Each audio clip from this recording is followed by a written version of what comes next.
Cumberland, transforming a house into a home. Your home. Call 334-7317. Sunny skies with a high of 83 today and a calm wind.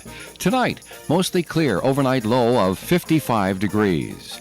Sunday's weather, sunny skies and 89, calm wind. Monday, sunny and hot with a high of 91. Tuesday, sunny and hot, 92. Wednesday, mostly sunny and hot with a high of 92 again. Thursday, cools off to 89 and sunshine. And on Friday, mostly sunny skies with a high near 85 degrees. Currently outside our Navigant Credit Union broadcast studio here on Park Avenue in Woonsocket, it's 63 degrees. WOON Radio. Good morning and welcome to the Cheap Seats with Pat and Kevin. I'm Kevin Callahan, joined by my co-host Patrick Collin. Welcome back, Pat. And you got to stop letting the real world interfere with your playtime here on the Cheap Seats. Welcome back. Another couple of weeks, and we'll be back into playtime. All right, good. Well, it took two of them to replace you last week. I thank Matt Callahan and Marty Crowley for jumping in studio last week. I'd like to open the show really quick. We got breaking news for those of you that travel Route 295 South, in between Diamond Hill Road and Mendon Road, 114 and 122. The right lane is open for the first time in over 2 years. It's open. Still don't know why they closed it, because they reopened that lane before the bridge. So for over 2 years, that right lane's been closed. Progress. So you don't need the exit open sign. You just take the right lane per usual and just make a right-hand turn. So, wow. Okay, breaking news. All right. So we got a full show. Lots going on. Pats and Sox both playing last night, which was great. Let's start off things, though, by going right around Rhode Island and New England like we always do, get you caught up. Upper Deck Post 14 saw their season come to an end yesterday afternoon, losing 7-5 in Waterford to Waterford, Connecticut. Upper Deck was leading 3-0 before Waterford put up a 7th spot in the bottom half of the 6th. Upper Deck rallied for 2 in the top of the 7th, but it was not enough for Upper Deck. To come back. Upper Deck started Wednesday with a 5-1 loss to Greece, New York, sending them to the losers bracket of the double elimination tournament. They posted a 2-1 victory over Fall River on Thursday before succumbing to Waterford yesterday. Overall, great season for Upper Deck, 4-time consecutive Rhode Island state champion in American Legion baseball. Over at Little League, congrats once again to Burrowville Little Leaguers. Though they're not advancing to Pennsylvania after being eliminated in Bristol, Connecticut last weekend, most of the players and coaches can take solace that they're now heading up to Cooperstown to Field of Dreams. So they'll play with about 100, I think it's 106 teams, 107. Yeah, depending on the week. 7-game guaranteed tournament there. So good luck to Burrowville up in upstate New York. And also a quick congratulations to the Massachusetts state champion, Braintree Little League, who did win the Northeast region, or the New England region. Yeah, the New England region. Oh, there it is. Yeah, so yeah, because Rhode Island's in the metro. Yeah, exactly. So they'll be heading to Pennsylvania this week to represent New England. So that was great. They went on a pass ball. Oh, they called it a wild pitch, pass ball, extra innings, and so I should say good friend, but somebody who I grew up with, son, plays for them. So that's great. That's really cool. Such a cool tournament. Anyway. Oh yeah. Really quick, in the nod to Burrowville, I wore my Cooperstown shirt, so I know anybody who watches the up at Dreams Park, everybody will they'll have a great time up there. They'll have a great time trading those pins and 100 teams. Did you ever go? I umpired up there in 2015. 2015. Did you have a good time? It's different as an umpire, but yeah, it was fun. Yeah, it's beautiful out there. Oh my gosh, and they played the games 24/7. Yeah, no rainouts. It's saw a game. Fortunately, it wasn't us, but saw a game being played at 3:00 in the morning one time. Like, whoa. So, all right. Last weekend, the Newport Gulls needed all 3 games to come back and beat the Mystic Schooners 2-1. They advanced to play Martha's Vineyard in a 3-game series. The first 2 games were blowouts for both teams, with each team scoring 17 runs in their win. That set up a game 3 where the Gulls found themselves trailing 6-2 going into the ninth. The Gulls began to rally, scoring a run. They made it 6-3. They loaded the bases with 2 outs. The Vineyards actually brought in a new pitcher in that situation. It's tying run at the plate, and the gentleman for the Gulls did strike out swinging. The Vineyarders won the semifinal series. They advanced to play Keene, New Hampshire, the Swamp Bats, where they were swept 2-0. They just moved these games right along, and most of those guys who are from the South, they're heading back to college like now to start their next semester. Overall for the Gulls, another great year on the field, at the gate, and congrats to first-year assistant coach, friend of the show, Kian Kelleher. Over in soccer, RIFC home this past Wednesday beat Detroit FC 1-0 on a penalty kick in the 60th minute by Maxi Rodriguez versus Old Team. With the win, they move into 8th place over Hartford, but Hartford does have 2 games in hand. RFC has another important game home tonight against 3rd place Loudoun United FC at 7. That game can be seen on Nesson Plus. Next game after that will be home Wednesday night, August 20th at 7 versus Birmingham Legion FC. And the Revs are back at it tonight, still nursing that 3-1 loss to Montreal over 2 weeks ago. Matt Turner expected to be in net tonight versus DC United. Kickoff at 7:30 at the Razor. The Razor. I like that. Hasn't been called that in a while. So Matt Turner re-signed with the Revs. Were you happy with that signing? With the way the Revs have been going? I mean, yeah, I guess, sure. I mean, I don't think goaltending was their issue. Okay. But, it's good. In terms of the big picture, I think Turner needs more playing time for the U.S. team. Right. Get him back over here in a team he's comfortable with, in an area that he's comfortable with. And, hopefully, they can put together some wins in front of him. Yeah, no, it's the 3rd Saturday in a row that we mentioned the Revs losing to the Montreal 3-1. So apparently they must have played on a Friday night 2 weeks ago. Yeah, we mentioned it in the cheap seats two Saturdays ago. They were on a bye week last week. They played tonight, and for the 3rd week in a row, I've compared the loss to Montreal like the Sox getting blown out by the Colorado Rockies 17-0. I mean, it's things just aren't looking good. And I just read the what's the name of the little fan club, the people that bang the drums in the north end zone, the Revolutionaries or something like that. I'm not sure, but they're calling for the coach's head and the director of scouting's head or something like that. I just read that. So gotta blame somebody. Maybe it's the fans' fault. Maybe it's So, all right, switching over to some college football locally. URI making some news. The first preseason poll of the season has URI Rhody Rams ranked number 9 in the country in the FCS poll. URI, as well as Brown and Bryant, getting set to open up their season. URI opens their season at home August 29th, 6 o'clock versus Campbell. I believe Bryant and Brown also are opening up their seasons that same weekend. We'll have more on that in a few weeks to come. But number 9 in the country, pretty cool for URI in the FCS rankings. And the Woo Sox 4-2 this past week, including a 5-2 win last night over Buffalo.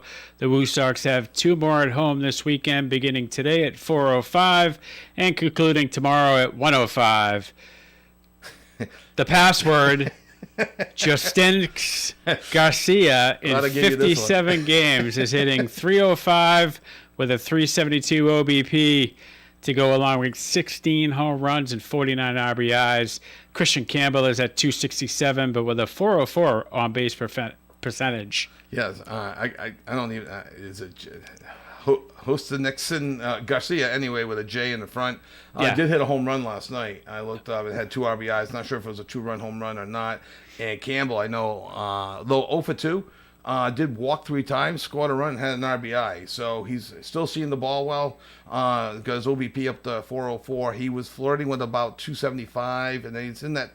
So he's still flirting around that 267, 270 range. So not bad. I'd like to see him get going and see if he might be a September call-up when they expand the roster. They only called like 3 or 4 now.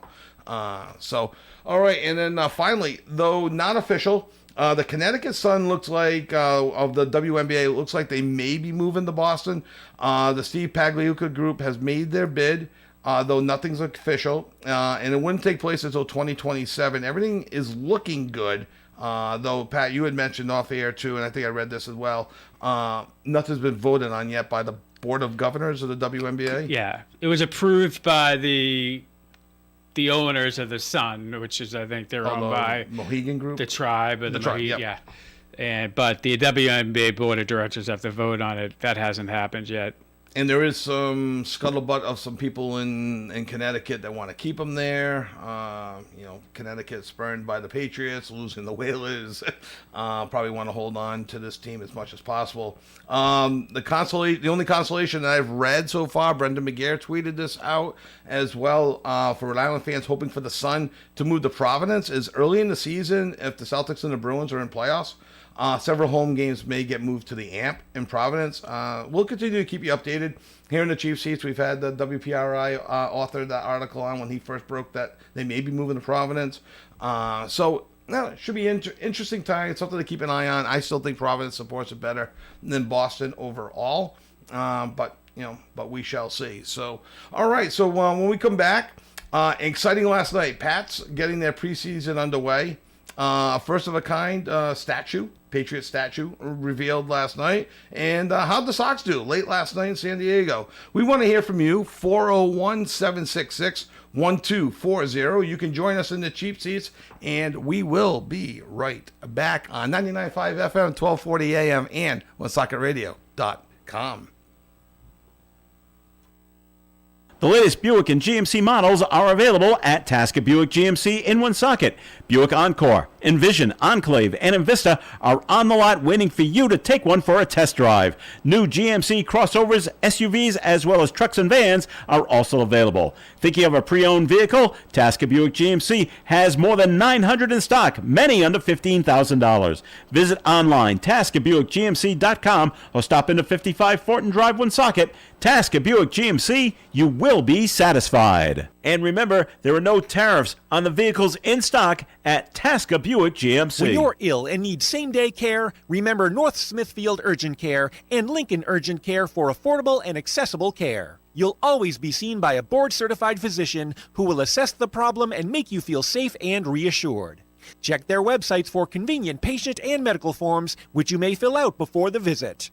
North Smithfield Urgent Care, 594 Great Road, North Smithfield, 768-3400. And Lincoln Urgent Care, 2 Wake Robin Road, Lincoln, 333-9595. When you visit their website at MichaudAutobody.com, you'll see some very interesting information, including frequently asked questions about coverage if you're not at fault, regulations about replacement costs, or having to visit an insurer's claim center. Know the law and your rights. You'll also see a photo gallery of Michaud's extra clean facility. It has to be to accommodate the requirements of sensitive paint textures and applications. Michaud's Auto Body is a gold-class repair facility located at 430 Privilege Street, Woonsocket, 769-1983. When disaster strikes, trust the experts at ServiceMaster by Gilmore. From water and fire restoration to mold remediation and emergency cleanup, we've been restoring peace of mind for over 40 years, now proudly serving all areas, including our newest service location in Rhode Island. No job is too big or too small. Day or night, we're here for you. Call ServiceMaster by Gilmore at 1-800-783-0552 or visit us at the web at www.svmgilmore.com. Restoration done right every time. ON AM and FM. And welcome back to the Cheap Seats with Pat and Kevin. I'm Kevin Callahan, joined by Pat Holland. Big night in sports last night, and we invite you to call us in at 401-766-1240. And let's go to the phone lines right now. And hello, you're in the Cheap Seats with Pat and Kevin. Good morning, Kevin. Good morning, Pat. Good morning, Moose. How's it going? All right. How about you? Not bad, not bad. Busy night last night in local sports. Busy night in local sports. Busy week, Little League. Yeah, Little yes. League. Little League World Series. Great regionals. Love them. Yes. Love them. I love the kids. But of all the games, I watched most of the games, the ones I could. Right. The best and most interesting game was, I'm not sure which region it was. It could have been the Great Lakes region. No, it's Southeast. It was Florida. Florida and South Carolina. in the finals. The Florida already had won. They'd beaten South Carolina, so now we got the championship game. Now, Florida, they're the defending champions. They won last year. They won it all. Huh. Right. I don't know if you were aware of that. I'm sure I was last year. I just don't remember because these teams. I'm sure they're not the same players. Or maybe there's one or two left over. I'm not sure. Yeah, right. That I could not answer. Yeah. Yeah.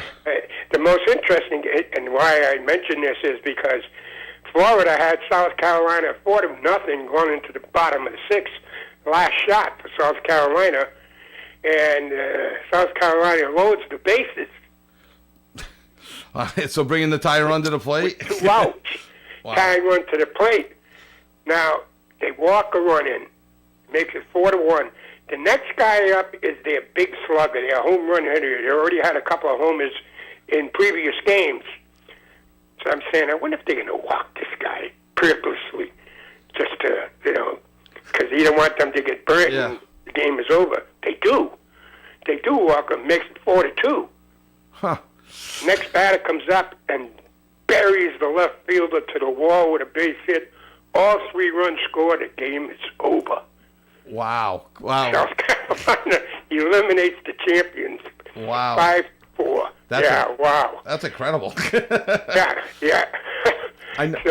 I do know that there was an American Legion game where a team scored 7 runs in the bottom of the ninth to come back and win. It wasn't one of our locals, but I did hear about that as well. That's why it's a great game, Moose. There's no clock usually, and except in some of these weird tournaments, no clock, so the game's never over. The South Carolina game, just if I may touch upon it, just a few more seconds. Sure. Is that their pitcher who had started was mowing everybody down, but he was up to his pitch count. He had to be taken out.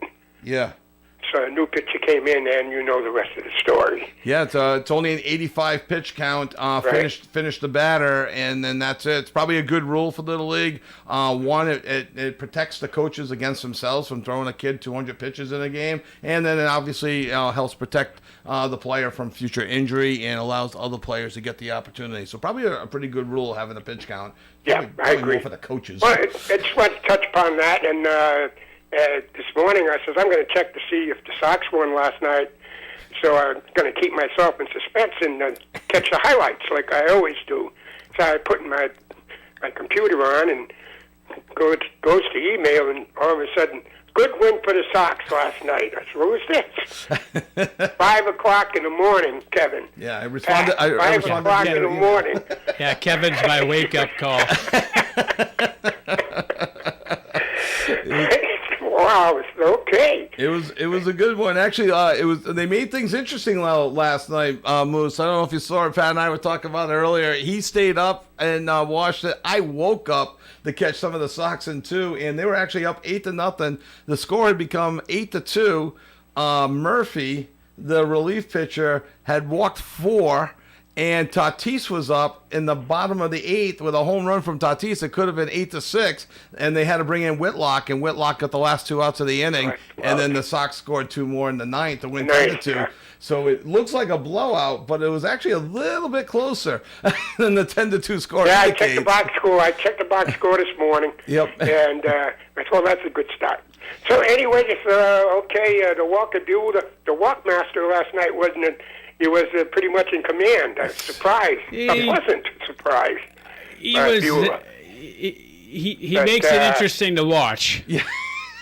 His pitch count was up there. He still had some control issues, but it was much better, and they didn't take advantage of any of it. But he walked a couple guys in I think the third and the fourth. Pivetta. Yeah, Pavetta's numbers have been unreal this year. Oh, some young numbers. Yeah. 11-3.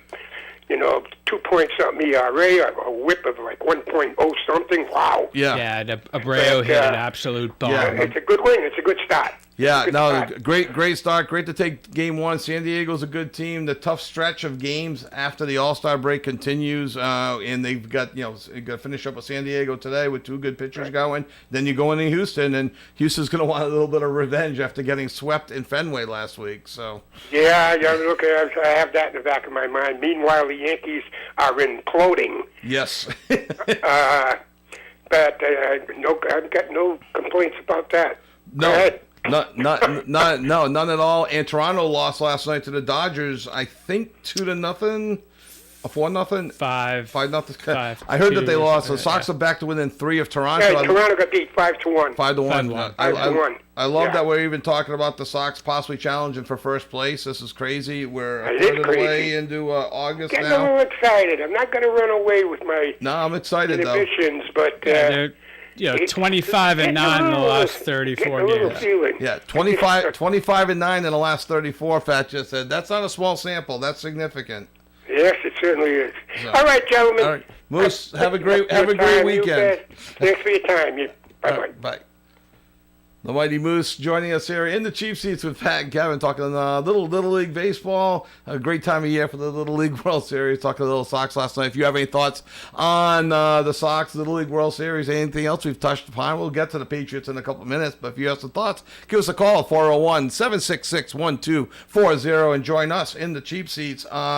Just to continue with the Red Sox last night, nice win. San Diego, my son Tim was at the game out in San Diego last night, living the good life. Living the dream, right? Living the dream out in San Diego, by all accounts the most perfect city in America, where it's always 78 degrees and perfect weather. So last night a great win for the Sox against a team that matches up against them like perfectly in the standings. Both teams fighting for something, and to take game 1 of the series I was nervous with Walker Buehler. I know he's pitched better of late, but now you come back with Giolito and Bayo next two games. I mean, I like their chances of taking 2 out of 3, if not the actual sweep. I don't know what your thoughts are, Pat. Yeah, I mean, obviously, you never know what you're going to get out of Buehler these days, and he's, like I said, I was still a little antsy watching him, but he kind of settled down a little bit, got through 6. Still has some issues locating, but only gave up 4 hits and struck out 4. He did only walk 2. Yeah, but his pitch count was around 96, 98. He hit a batter. Did he? Okay. He just seems to be on left-handed hitters. He's missing inside a lot. So I did hear though he went he went back and tweaked something 4 games ago, and since then has been pitching better. I don't know if he saw something or the Sox staff saw something. Whatever it was, it's starting to work, and then more importantly, he's getting the confidence. There was a funny quote. He's like, they asked him if this was his best start of the year. He goes, "Well, I've only had 3, and the first one was Patriots Day against the White Sox. So because it was the White Sox, that doesn't count. So there's one against the Phillies, and then last night." He's like, "So yeah, I guess it was because I've only had a couple of good starts this year." So also good with the Sox last night. Abreu going yard. You had mentioned it briefly. I guess he bombed that ball off of Pivetta. Boy, did Pivetta hang that curve. He knew it as soon as he gave it up. Connor Wong, who comes into the game with 2 RBIs and his 168 average. Now, I don't know if you caught this, Pat. He's fighting for his job in Boston. Sox just signed another catcher who's out of minor league options. Yep. So he's either going to get assigned to Boston. Narvaez is not on the injured list yet, but he's not with the He's with the team but not playing. He's going to sit out again today. All of a sudden, Wong hits a 3 RBI bases clearing double. 2 for 5, 3 RBIs last night. And his RBI total in the year goes from 2 to 5. Yoshida hit a home run last night. He was 2 for 4. So they did it with some of the non-conventionals. Yoshida also had a sac fly earlier in the game as well. Deep center field with the bases loaded. Then he took a high pitch and bombed one in the 9th. And he's not your typical home run hitter. Always good to see Abreu, who's hovering around 250 right now. Hit a home run, and then Connor Wong in his 168 average. And Anthony continues to just be about 287, I think. 281. 397 OBP. For a 21-year-old who's got a good eye at the plate. He was 2 for 4 last night with a walk. So, all right, so the big news this week, they were talking about, the talking heads up in Boston were talking about it a lot this week, the Roman Anthony signing.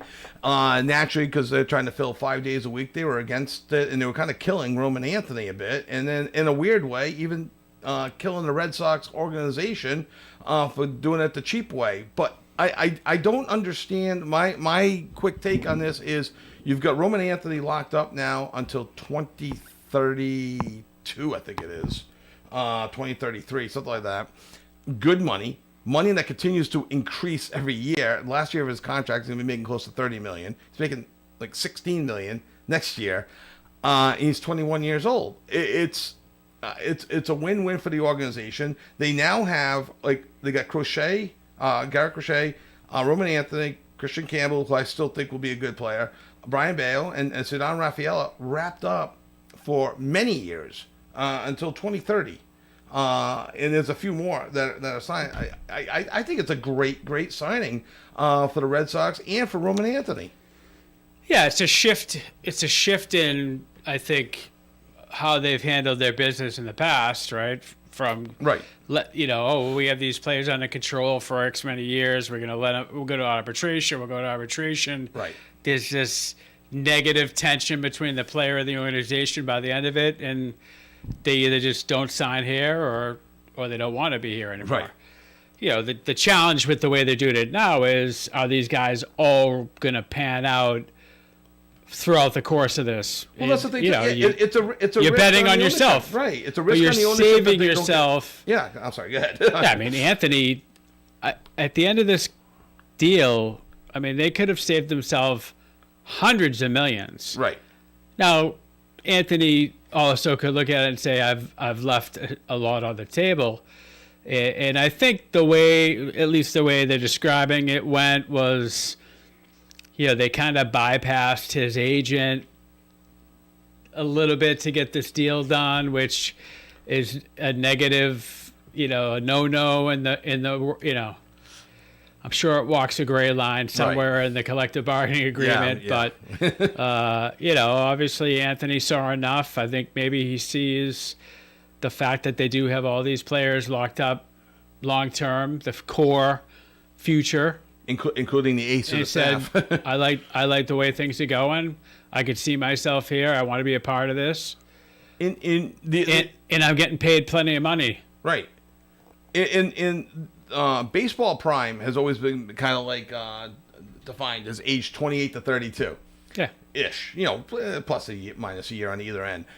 When his contract ends, he'll be 29. Yeah, he still has He'll another still be in his baseball payday. prime. He's got another payday. He's got another probably 8 to 10 year contract coming after that before he has to go year to year. They're killing. They're saying ownership is cheap by doing this, but they made an offer. Anthony took it. Now, who knows how much back and forth there was? But everyone did their job. I'm not killing. I'll kill Breslow or be upset with Breslow for what they did at the trade deadline and how much they did or did not offer for Joe Ryan from the Twins, the pitcher I wanted. But I'm not going to be upset with Breslow for one bringing in Crochet and then signing him. Getting Anthony, Campbell, Bayo, Rafaela all under contract. For a long time. I mean, it makes sense. So if I'm going to kill him, you got to give him credit and the organization for signing these guys. So I can't hate Breslow as much as everybody else does. No, I agree. Now, the trade deadline's a trade deadline. You don't know really what was being asked in what, like, would you have given up an Abreu and another major league rostered player, like maybe even a starter, to get a Ryan? I mean, I would have gone either Abreu or Duran, one, not both. And they were talking about that guy Garcia that we mentioned that we can't mention the password for his first name, who is putting up incredible numbers in Worcester, but he's another outfielder. So I still don't know where he fits in when you got Rafaela and Duran and Yoshida and Abreu in the outfield still going on right now. So I don't know where he fits in. If you get rid of one of those outfielders, the other three slide in. No problem. Rafaela gets a permanent home in the outfield. Along with Anthony and along with Abreu and or Duran. So you can get rid of one, but not both. And I don't know where Garcia fits in. So maybe Duran and Garcia for Ryan. I would have done that. I wouldn't have done two major leaguers, but I would have done one only because there's room for him. But Breslow didn't ask me. I offered. This is true. This is true. So, I like what they've done overall with the young group.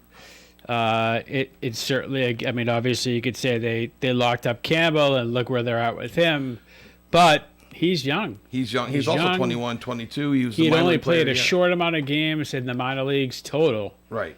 I mean, at least Anthony has a couple years of building that up. He's still young, Right. but he's played in the system At each level. at each level, and And he's been more consistent. Campbell came fast out of the gates, and then slow. Campbell slowed was down. less known. Yeah. Right, where Anthony was a first round, number Campbell's one prospect. He's the one that kind of came out of nowhere. It was Meyer, Exactly. it was Teal, it was Anthony. Well, whoa, who's Campbell? And now Campbell, and he's still doing pretty well at first base.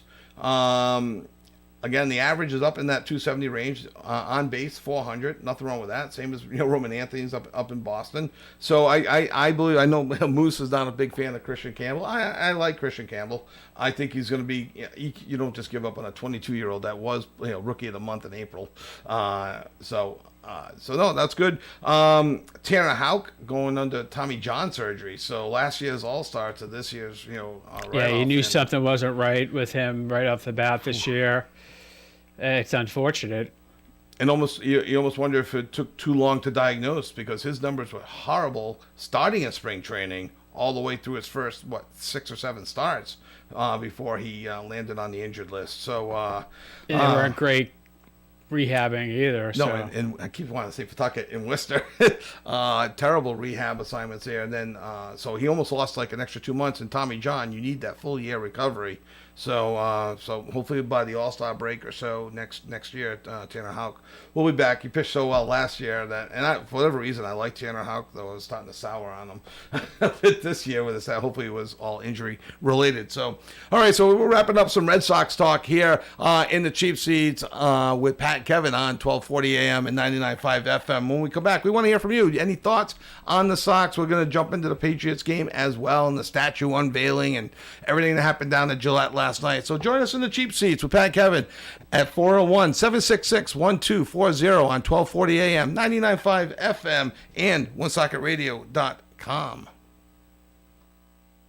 Woonsocket Door Sales, a fourth-generation family business, has served southern New England since 1935. They can handle all types of projects, from the simpler residential installations to more complex commercial projects, always concerned with infrastructure and framework for the perfect fit. They even install doors for fire stations and medical facilities. Installation and repair. Woonsocket Door Sales, 767-3448. They'll remove and dispose the old doors. Woonsocket Door Sales, 767-3448. If you're traveling during your summer vacation, State Line Service reminds you that you're sharing the road with record numbers of motorists, many of whom are not familiar with the area. So be extra alert, observe posted speed limits, and expect the unexpected. From State Line Service and Tire Center, your full diagnostic center for late model as well as older vehicles, including the diagnosis of those check engine light reminders. Check tire pressure for better mileage, keep air filters clean, and always keep your vehicle well maintained. You'll save in the long run. State Line Service and Tire Center, a family business. 1209 Social Street, Woonsocket at the State The Line. world-class distributor of all things electrical is Electrical Wholesalers. They are a full-service electrical distributor with branches throughout Rhode Island, Massachusetts, and New Hampshire. Locally, they're at 113 Clinton Street next to KFC here in Woonsocket, with other locations in Cranston and Franklin, Massachusetts. Electrical Wholesalers provides the highest quality service to electrical contractors as well as residential, commercial, and industrial customers. Electrical Wholesalers is open Monday through Friday, 7 in the morning till 5 in the afternoon. Visit ew-ne.com.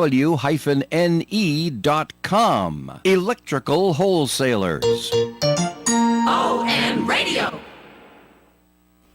And welcome back to the Cheap Seats with Pat and Kevin here on ON Radio, 98.5 FM, 1240 AM, OneSoccerRadio.com. You can watch us on YouTube at the ON Worldwide channel and on the WON Facebook page. So if you want to see Pat and I and follow along with us that way, feel free to jump on in on YouTube or the ON Facebook page.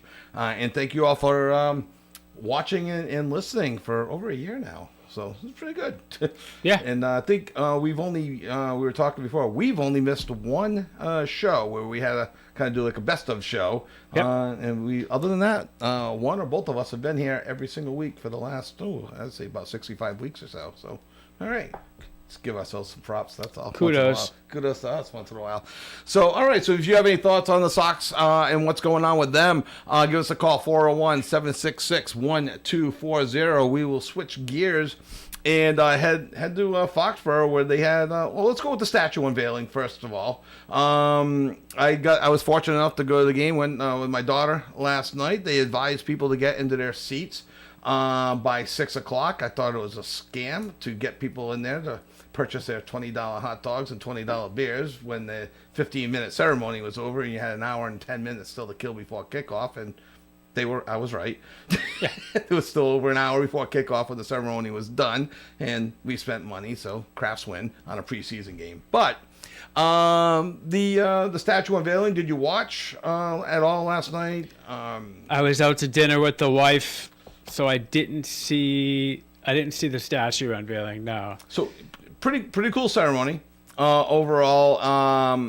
I was curious to see it. I wanted to see what the statue looked like, and the beautiful video boards. So we were in our seats, could see the whole thing just fine. Brady had 2 jokes that were pretty funny. After they unveiled the statue, he pretended to take a phone call from Bill Belichick, and he goes, "No, I know, it could be better. You're right. It's not done yet. All right, thanks, Coach." and he hung up. So that was pretty funny. And he said the Jets fans when they leave in Gillette Stadium would have another chance to throw their beers at the statue. When they leave in the second quarter because they're losing by so much. I also thought that was pretty funny by Brady. He's witty. He is witty. Some people have said, some of the criticisms out there on the whole statue thing. You're supposed to do a statue after they die. I've seen a statue of Larry Bird many years ago, still alive. Bobby Orr, right outside the Garden, flying through the air, still alive. Both, especially Orr, an ambassador for the team.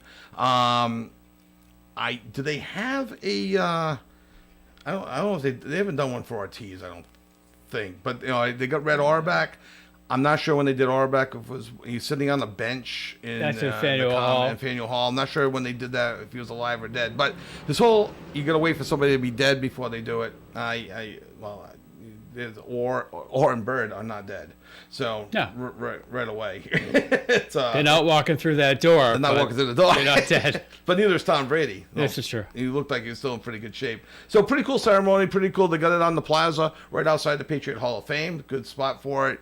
Everything represents. It's got a 6-sided base, so that represents the 6 Super Bowls.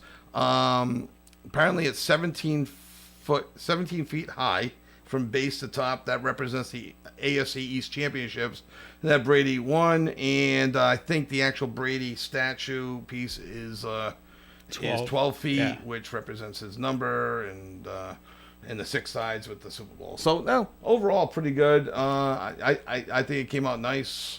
There's been some criticisms, of course, because that's what people do. Yeah, I think it looks fine. His head's a little smaller than the body, but it's not far off. So right. It was a New England Patriot fan. So nice statue. If you were there last night, you want to give us a call, give us what your thoughts were. They had seats all around. So I think the normal people couldn't get in to see it anyway, which I didn't even try. That's why I just went to my seats. But if you've seen any thoughts, if you've seen the statue and you have any thoughts on it, give us a call, 401-766-1240. What do you mean by normal people? The normal people? You mean like the... like us, like the people that have to work for a living. I think it was open to everybody, but I think they were trying to push as many people to the stadium. Yeah. Because it isn't a big area. No, so. It's you had your dignitaries in the front row, the Friends and Family Edition, the rich people, the people that donate to the Bob Kraft Foundation and all that. I think the seats were for non-normal people. Yeah. Oh yeah. And then there was standing room around it. So. The pretty people, is, the ones that sit up in the red seats that we only get up there by special invitation on occasion. So it's so all right. So on to the game. If you watch the first 12 seconds, that was good enough for me. I was ready to go after that. Trevion Henderson, the second overall pick. As much as you can get excited about preseason football, I don't know, 100-yard kickoff return. I don't care who it's against. It is exciting. He ran it towards the end zone. I was sitting in. Especially with the new rules. Yeah, the new rules, which I'm still not a fan of those kickoff rules. I know they're modified a bit, but I still prefer the normal kickoff. But it's not coming back, the old kickoff rules. However, 100-yard kickoff return for the first time ever touching the ball in an NFL game. I came away pretty excited.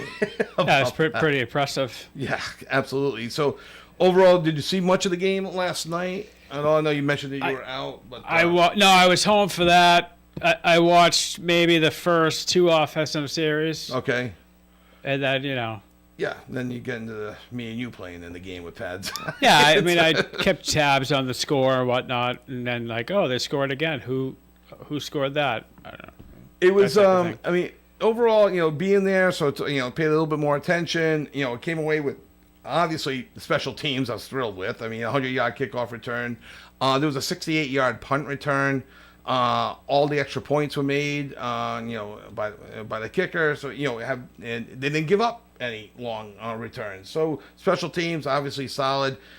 Defense was fine, though. So I guess my only concern is the first team offense. Drake May 3 for 5, for 12 yards. Did rush for a touchdown. The backup quarterback Dobbs also ran for a touchdown.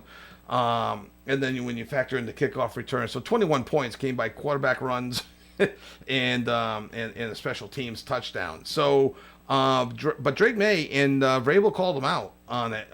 Started on Twitter. He had a fumble. It was on a 3rd down, and he rolled out. He definitely had time to throw the ball away, and he also had time to take a sack, and he fumbled, a strip sack fumble from Drake May. So I know preseason, only the second series of the year, but room for concern. What do you think? No. I get a learning moment. I'm sure they're gonna say, "Hey, that's one you want to just take with you. Go to the ground. You're trying to throw it. Nothing good's gonna come out of it." Yeah. Yeah. So all right, I was okay if you took a sack, and I'm always good when they just fire it into the sidelines. It's that was tough to see, and it's the only fumble of the game. Now, if I was a Washington fan, I'm a little nervous. I mean, again, I know it's they only didn't play preseason. the starters at They didn't all. play their starters, but their starters better not get hurt because they did not look good at all. They couldn't throw well. They couldn't run well. Obviously, the special teams was bad. And now last year when New England played Philadelphia after the joint practices, then they had a preseason game, and Philadelphia just rolled New England in every aspect of the practices and in the preseason game. Obviously, Philadelphia goes on to win the Super Bowl. But by all accounts this week, New England has matched up very well with Washington this week in the joint practices. You win 48-18. I know it's your subs against their subs, but you still win by 30. Washington cannot be happy. And not that I'm taking away too much from this. Again, the offensive series, they play 2 series, the offensive starters. But, a good positive takeaway is the Pats ran as a team for about 5 yards a carry, including Ramondre Stevenson. No fumbles. That was an issue with him last year. 7 carries, I think, for 36 yards. So, and he's going to be your lead back. I mean, we'll see where Henderson fits in on the whole thing as a second-round pick. Williams, the wide receiver, in the 3rd round, there was a bad pass interference against him that they did not call.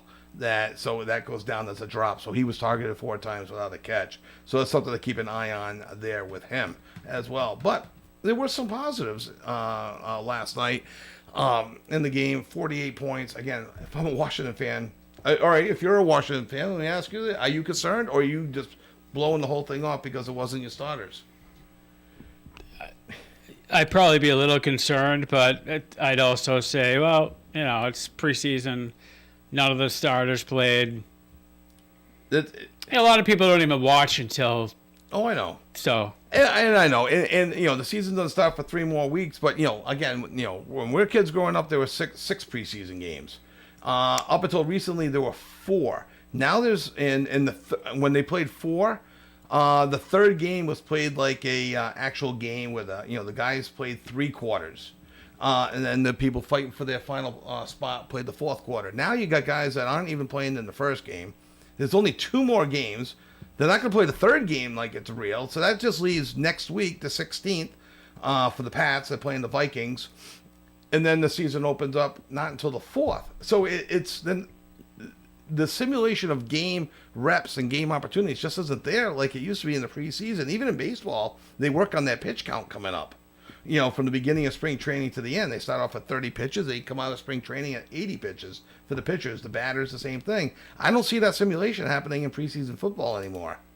They don't even simulate that in spring training. They don't do in the practice. They don't do 2-a-days. They don't wear pads half the time. So it's. So sloppy football in September now. So the more the games they keep adding, the preseason's usually pretty vanilla with regards to playbook.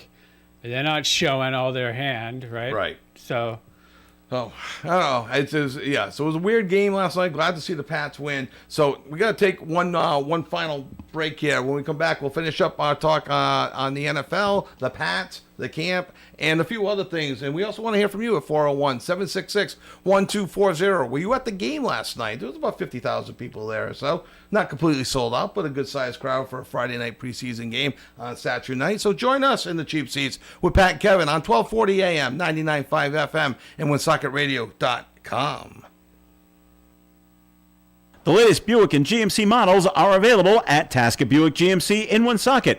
Buick Encore, Envision, Enclave, and Invista are on the lot waiting for you to take one for a test drive. New GMC crossovers, SUVs, as well as trucks and vans are also available. Thinking of a pre-owned vehicle? Tasker Buick GMC has more than 900 in stock, many under $15,000. Visit online, TaskerBuickGMC.com, or stop into 55 Fortin Drive, Woonsocket. Tasker Buick GMC, you will be satisfied. And remember, there are no tariffs on the vehicles in stock at Tasker Buick GMC. Are you looking to beautify your property this autumn?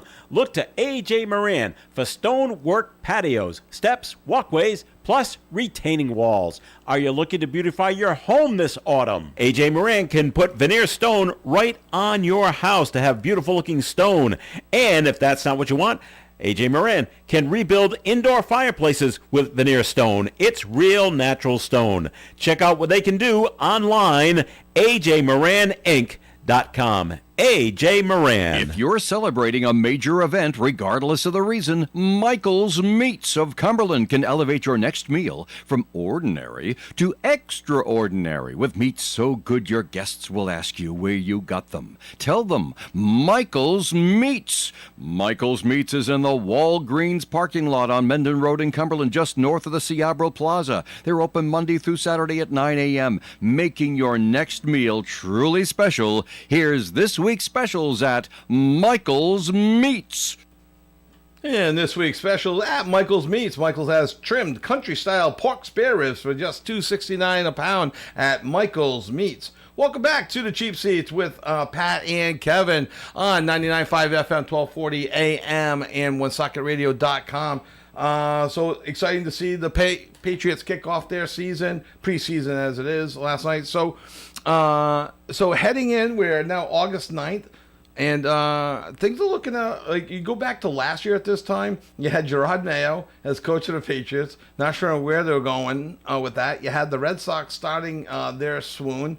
You had the Celtics and Bruins still a month, 6 weeks away. August was pretty bleak. You had all the local stuff all done for us. August was looking pretty bleak. All of a sudden, August is looking just a little bit better right now. A little bit of optimism with the Patriots compared to last year. And it looks like the Red Sox are going to do enough to at least get us into the fall. So what a difference a year makes. Yeah, it gets you through that dead few weeks, right? I think August is just the month where sports are just, but...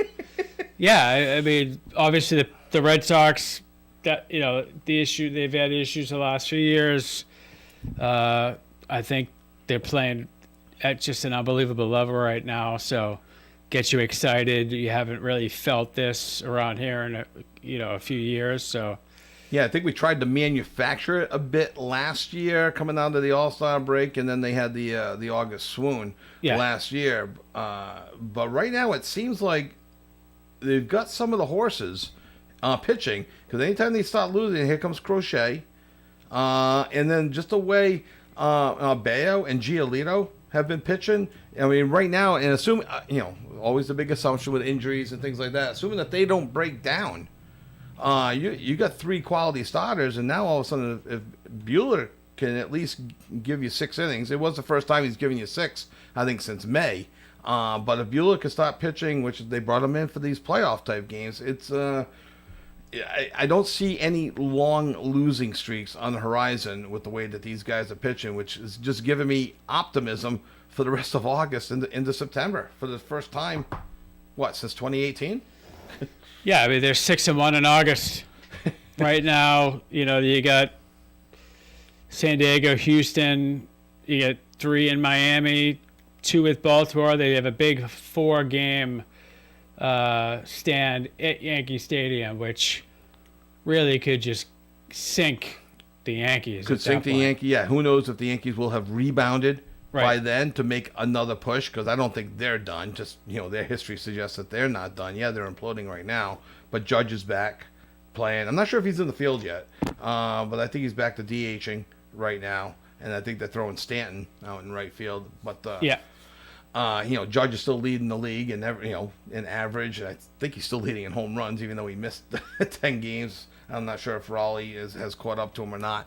But you can get through the Houston series. What did you mention? The Marlins are next after that. On paper, winnable. Should.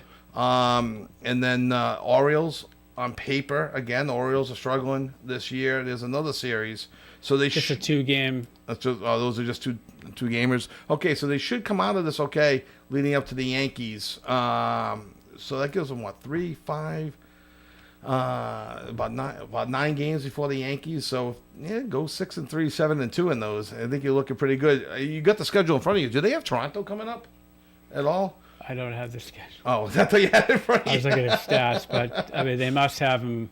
They should have them. It feels like they haven't had them in a while. I'll take a look at that as well when we get a chance. Let's see, regular season schedule, because that's gonna be huge. If they can get Toronto, not in August, it would be later in September for sure. So not in August. Let's see, they got the Guardians, D-backs, Yankees again, the Philadelphia, Kansas City, Toronto Oakland, in Las September. Vegas. End of September, they have a 3-game series at Toronto, the 23rd, 24th, 25th.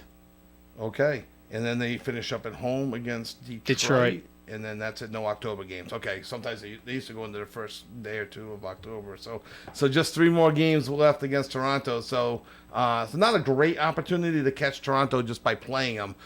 So it'll be up to the Sox to do it on their own and look for help from the Blue Jays by continuing to lose, which would be great. In the few minutes we have left, do you have any thoughts on the Sox, Pat? Anything else? Give us a call, 401-766-1240. But yeah, a lot more optimism in August as we head into the fall. I think there's going to be a lot of optimism with the Patriots. I'm not ready to give my pick for how many wins. I go back and forth on the Patriots. They could be a 12-win team. Oh, they're going to be a 3-win team. I think I need to see a little bit more out of them before I make any predictions. You're gonna watch that next preseason game. Yeah, that'll make me decide and where I'm gonna put all my money. I'm gonna put the mortgage down on the over/under on the wins on the season. I hope my wife's not listening.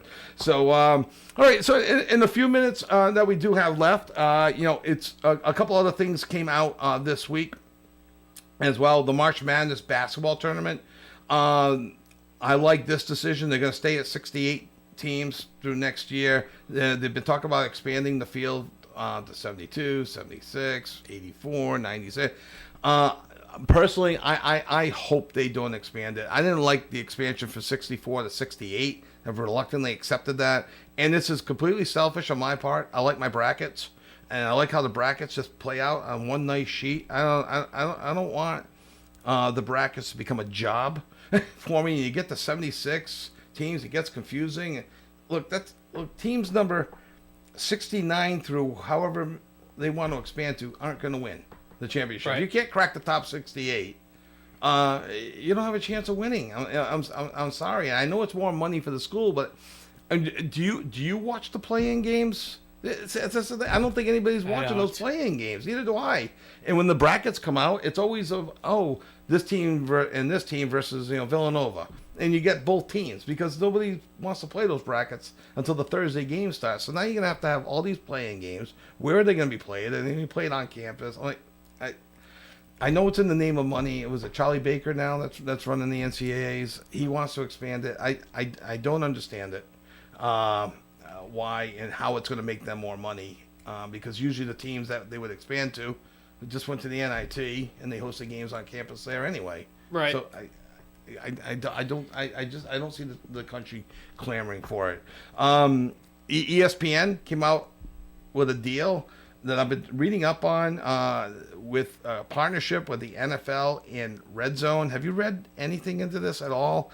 It's weird. I don't know how it's going to affect things. All I know is I don't want to lose my Red Zone or pay extra for it. It's part of my cable package. It's got no commercials. This is the stuff I'm looking forward to. It's continue with Red Zone. I have my little system of Red Zone, so it's going to be a whole new app that they're releasing at the end of this month. It's like another $30 a month. It's already difficult enough to find games. Red Sox were on Roku only last Sunday morning. I watched that. Fortunately, I have a Roku stick, so I was able to watch some of the game. And one of the TVs, Tim's TV, that is a Roku TV. So I found it there too, but it took me a while to find it because I went to the usual spots of Nessa and I had to download the app. Yeah, so it's on my Fire Stick, and then so it gets more and more. It's getting more and more difficult to follow some of these sports. And when I read about the NFL package, so you have games that are streaming only on Netflix coming up on Christmas. Again, you got your Thursday night is Amazon Prime only. All right, my wife works at Amazon. She doesn't work for them. She gives them money for them to stay in business. So I get Amazon Prime, so I can watch a game that way. With this expansion, ESPN's supposed to pick up more games, but I don't know if the game's just going to be on the app. We have ESPN Plus, but I don't know if that means that we automatically get the new app. I don't. It's confusing to me. I'm sure you'll find out. Yeah, when they say you can't watch this game without giving us $30, that's how I'll find out. I hope it's not on a Thursday night that I find this out when they got the guys over. So, all right, and the last story, and I gotta ask, is it a story? Her name is Jen Paywall. I'm not even sure if I'm saying it right. Pawol. She's going to be the first female Major League Baseball umpire. I think she's working this weekend. She's got the bases for the first two games of a 3-game series, and then she's got the plate. The NBA has had female refs for at least 15 years. I think the NFL has had female refs for the last 10. I don't know if they've had an official ref with the white hat, but they've had the linesmen or linespeople, back judges, things like that. Is this even a story that she's cracking? Because I guess it is a little bit. We're talking about it, but what do you think? Is it worth mentioning? MLB promoting. I mean, I think it's worth mentioning. Should it be a story? I don't think it should be a story because, the issue with the MLB is that I just don't think there are a lot of female umpires. Right. You can only put out there what you have, and I think she's been umpiring for quite some time, worked her way up. Yeah. I believe she worked the Little League World Series a couple years ago. So, it takes something like this to start to bridge that gap and create some momentum, right? Maybe there'll be more MLB umpires with this baseball league that they're supposedly, or is out there, or the women's baseball league. Yeah, and you got the expansion of the softball to the women's softball league as well. But the baseball league, I think there's probably a need. As you see, as a youth umpire, there is a need for more umpires. But sure.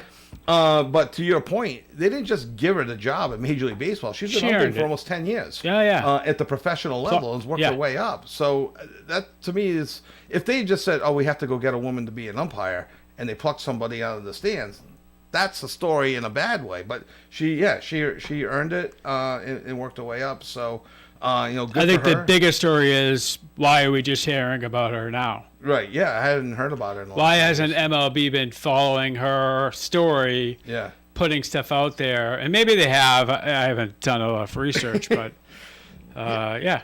Yeah, no, it's maybe they were worried that she wasn't going to be good, and well, if that's the case, you got a lot of first round draft picks that don't pan out past single A, double A. Hey, her career ends at double A. She got cut or something, or she got fired. Didn't work out, But that's not the case. You're right. They should have promoted it, maybe done one of those little documentaries, whatever. But they didn't. So, and then the last thing I just want to bring up, as we are at the end of our show, happy 97th birthday to Celtics legend Bob Cousy.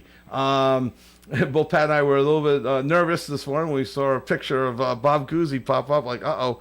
But nope, it's a happy 97th birthday to Celtics legend Bob Cousy. And one other Celtic note, Joe Mazzulla signed an extension. I don't know what his old contract was, and details of the new extension have not been released, but multi-year contract for money that they didn't release. So you got Joe Mazzulla to kick around from Johnston, Hendricken, and now he'll be the Celtics head coach for, I would say, at least 2 or 3 more years anyway, for the multi-year contract. So congratulations to Joe Mazzulla. That's going to wrap things up for us in the cheap seats with Pat and Kevin this week. Thank you, as always, for joining us either online or listening the traditional way over the radio.